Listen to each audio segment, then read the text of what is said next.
Bismillahirrahmanirrahim. Assalamualaikum warahmatullahi wabarakatuh.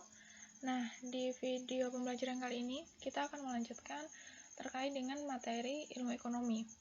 Nah, kemarin kita sudah belajar apa sih itu ilmu ekonomi, kemudian kebutuhan dan juga jenis-jenisnya, serta alat pemuas kebutuhan. Nah, kali ini kita akan belajar tentang kelangkaan, biaya peluang, motif ekonomi, dan juga prinsip ekonomi.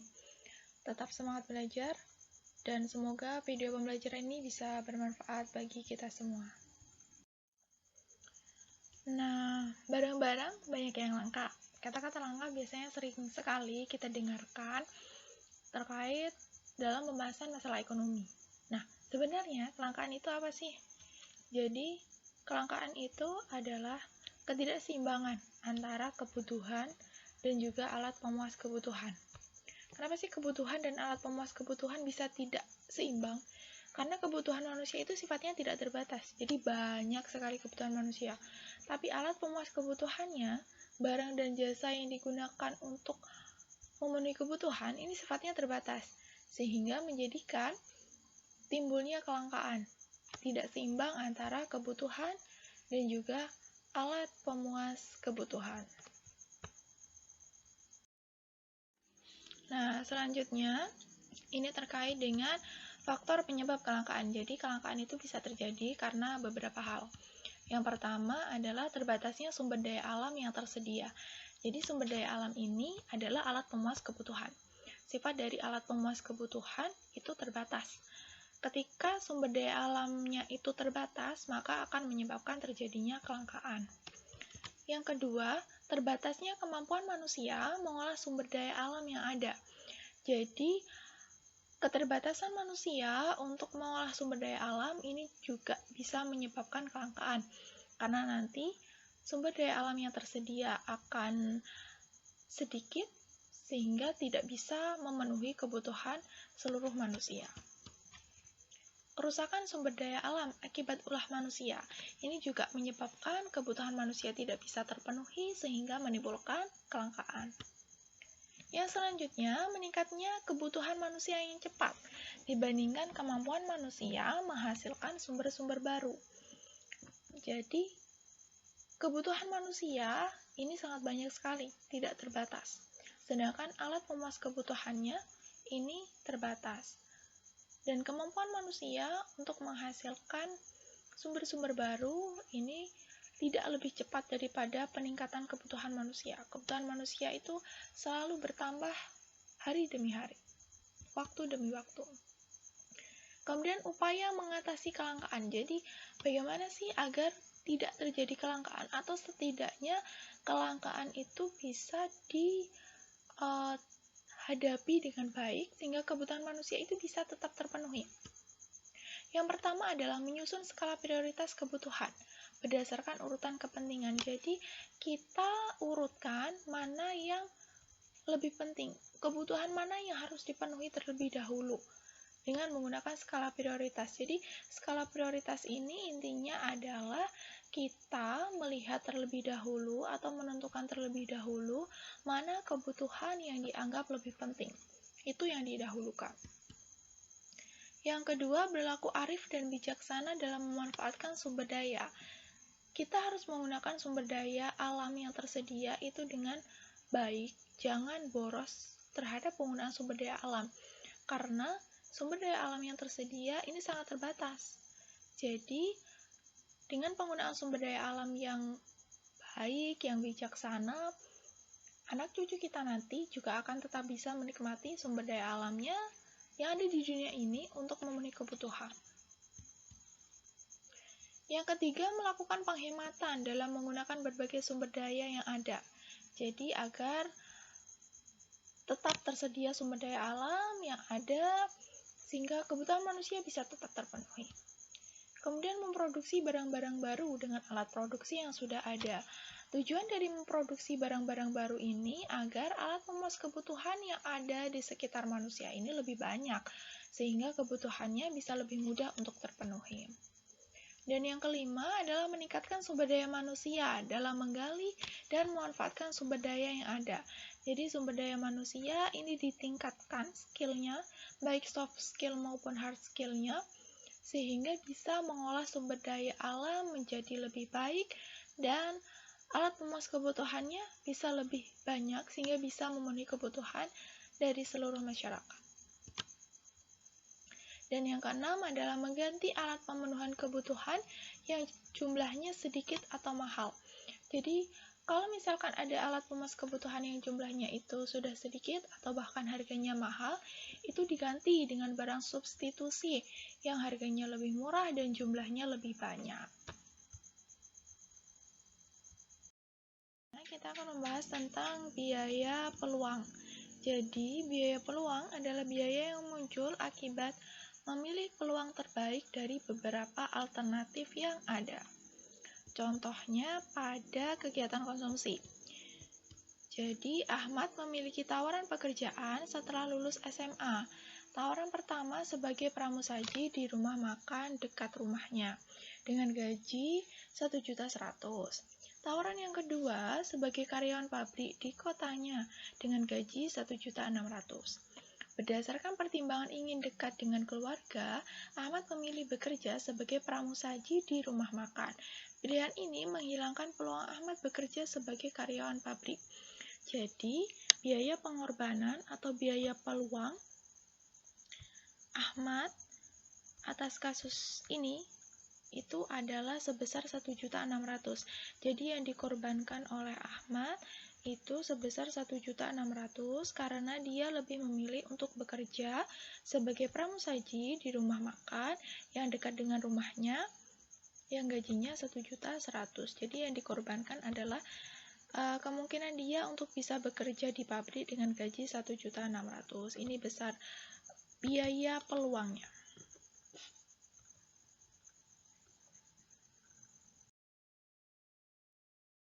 Biaya peluang tidak hanya terjadi pada kegiatan konsumsi saja, tetapi juga pada kegiatan produksi. Contohnya ini adalah pada produksi batik. Ada dua jenis batik yang diproduksi, ada batik printing dan juga batik cap. Studi kasusnya, pada awalnya Pak Rahmat memilih kombinasi D. Kombinasi D jadi yang ini ya. Yang batik printing diproduksi sebanyak 115, sedangkan batik capnya hanya 50. Ketika Pak Rahmat menggunakan kombinasi D, ia akan merugikan pelanggan yang kedua.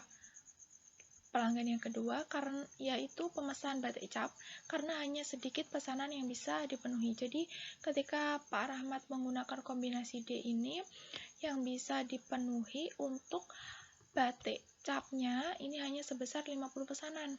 Sehingga ini merugikan untuk pemesan yang kedua, yakni pemesan batik cap. Sehingga Pak Rahmat ini mengambil kombinasi yang C, yang diproduksi untuk batik printing itu sebanyak 90, sedangkan untuk batik cap ini 100. Jadi kombinasi ini yang dipilih oleh Pak Rahmat. Ketika Pak Rahmat memilih kombinasi dari D ke C, ini menunjukkan bahwa Pak Rahmat itu harus mengorbankan sebanyak 25 batik printing untuk bisa mendapatkan 50 batik cap.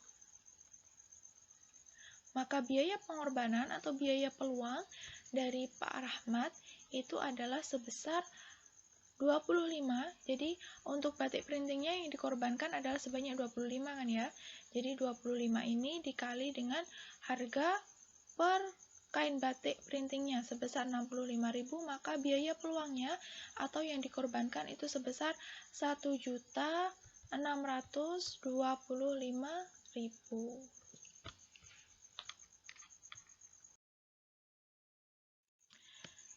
Yang selanjutnya itu adalah prinsip ekonomi. Jadi prinsip ekonomi itu adalah pedoman yang digunakan untuk melakukan kegiatan ekonomi.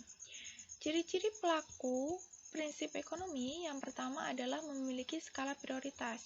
Jadi ditetapkan mana yang harus diprioritaskan, mana kebutuhan yang harus dipenuhi terlebih dahulu, mana yang bisa dipenuhi di kemudian hari.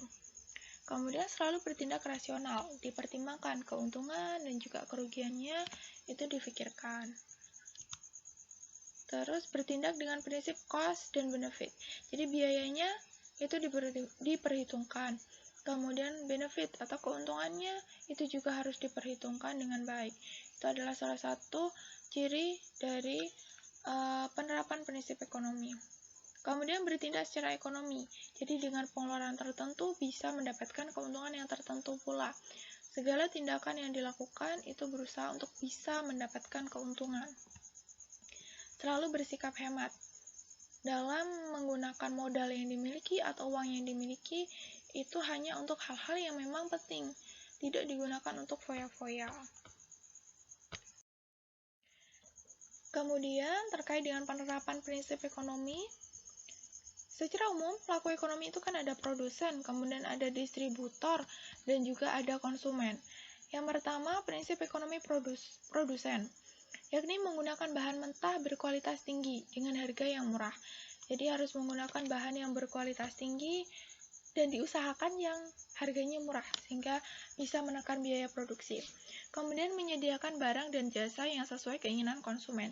Jadi kalau mau menjual barang dan juga jasa itu harus disesuaikan dengan selera konsumennya. Jangan menjual barang yang tidak diminati oleh konsumen. Nanti dampaknya ya barangnya tidak bisa dijual.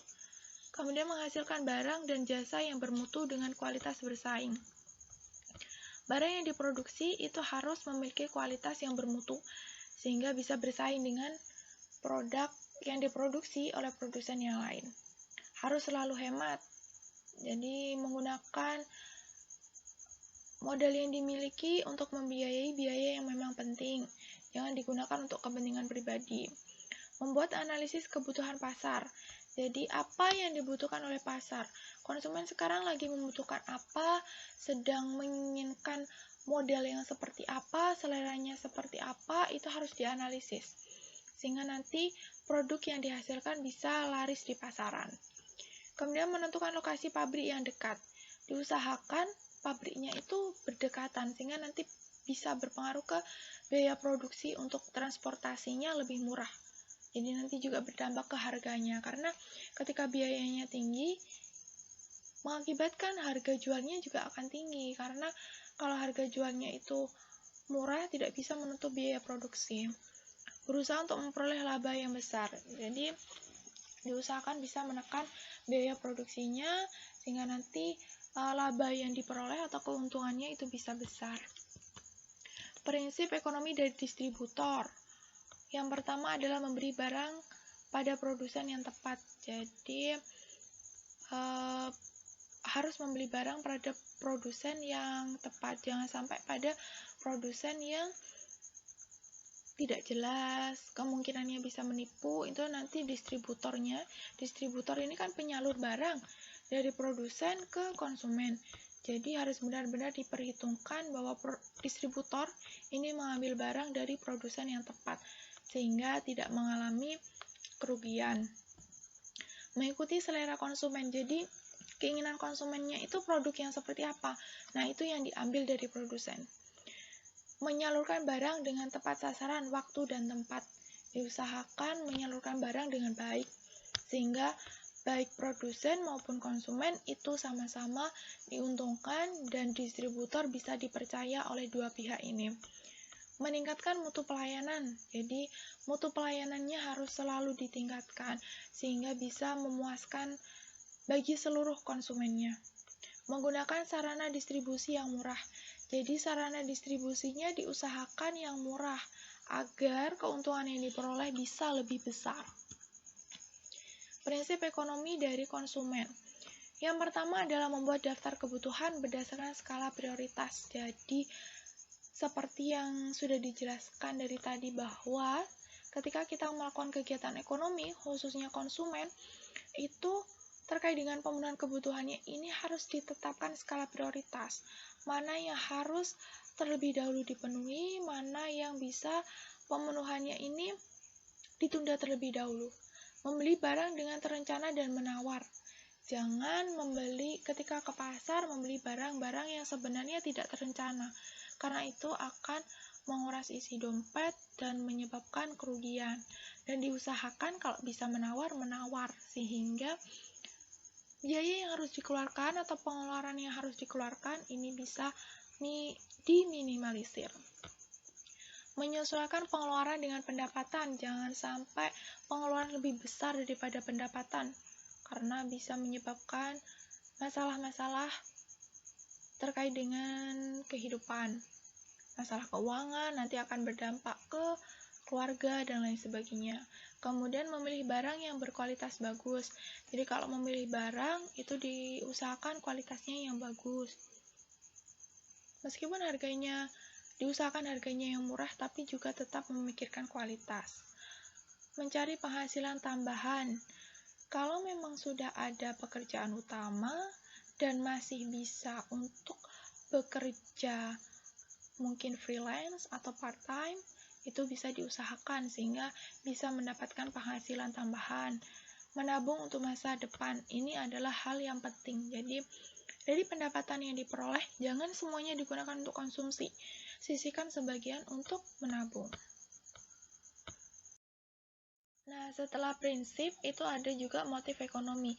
Jadi, motif ekonomi itu adalah dorongan atau alasan seseorang untuk melakukan kegiatan ekonomi. Ada beberapa motif ekonomi. Yang pertama, motif memenuhi kebutuhan. Jadi, seseorang melakukan kegiatan ekonomi karena ingin memenuhi kebutuhannya. Kemudian, motif memperoleh keuntungan. Seseorang melakukan kegiatan ekonomi, ini biasanya terjadi pada produsen. Jadi, produsen itu melakukan kegiatan ekonomi untuk bisa memperoleh keuntungan atau laba. Yang selanjutnya, motif kepentingan sosial. Kegiatan ekonomi yang dilakukan itu digunakan untuk bisa memberikan kontribusi terhadap kehidupan sosial masyarakatnya. Biasanya perusahaan itu melakukan CSR atau Corporate Social Responsibility. Nah, ini memberikan bantuan kepada masyarakat. Jadi, perusahaan itu tidak hanya bertujuan untuk memperoleh keuntungan, tapi juga untuk melakukan kegiatan sosial seperti bantuan di bidang pendidikan, bantuan untuk masyarakat kurang mampu, dan lain sebagainya. Kemudian, motif memperoleh kekuasaan. Jadi, seseorang melakukan kegiatan ekonomi itu tidak hanya untuk mencari keuntungan, tapi juga untuk memperoleh kekuasaan. Misalkan, ada pengusaha yang sudah sukses. Dia berusaha untuk aktif di dalam masyarakat karena dia ingin memperoleh kekuasaan yang lebih. Misalkan, dia ingin menjadi seorang gubernur. Jadi, biar dipilih oleh masyarakat, dia berusaha untuk memberikan pelayanan-pelayanan kepada masyarakat. Kemudian motif memperoleh penghargaan. Contohnya adalah sebuah perusahaan. Perusahaan itu berusaha untuk memberikan citra baik kepada masyarakat. Jadi, misalkan dia membangun jalan yang ada di sekitaran masyarakat atau membangun jembatan. Tujuannya adalah agar masyarakat itu bisa lebih menghargai terhadap pemilik perusahaan tersebut.